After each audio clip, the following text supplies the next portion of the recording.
भारत आणि अमेरिका यांच्यात एक मोठा ट्रेड डील झालेला आहे. सरळ भाषेत सांगायचं तर दोन्ही देश एकमेकांच्या वस्तूवर लावलेले कर कमी करत आहेत.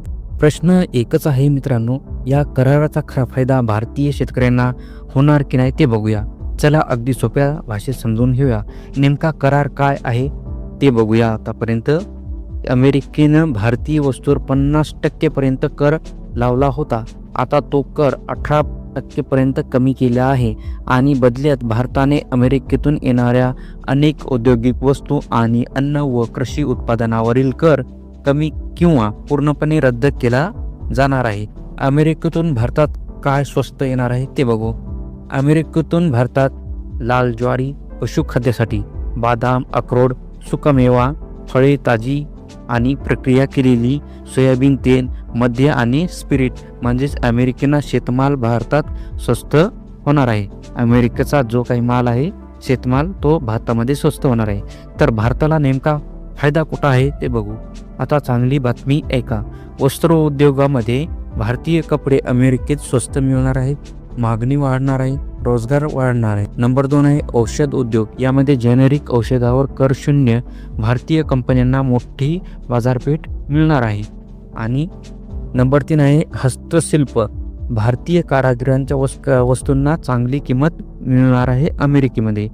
नंबर 4 आहे रत्ने आणि दागिने. हिरे आणि दागिन्याची निर्यात अमेरिकेमध्ये वाढणार आहे भारतामधली.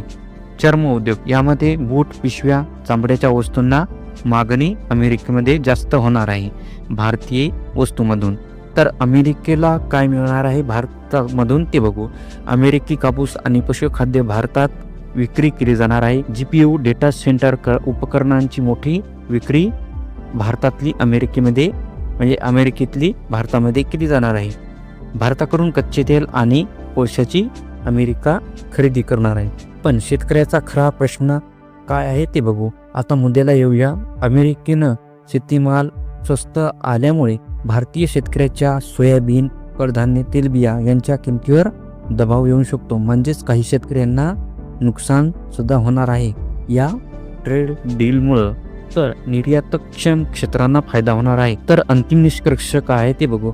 हा करार भारतासाठी संधी आहे, पण शेतकऱ्यासाठी योग्य संरक्षण आणि धोरण नसेल तर धोका देखील आहे. सरकारने किमान आधारभूत किंमत, निर्यात प्रोत्साहन, स्थानिक शेतकऱ्याचे संरक्षण हे उपाय घेतले तरच शेतकऱ्यांना खरा फायदा होईल.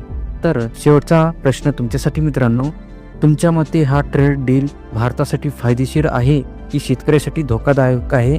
कॉमेंटमध्ये नक्कीच सांगा. आणि अशा सोप्या माहितीपूर्ण व्हिडिओसाठी चॅनलला सबस्क्राईब करा. धन्यवाद.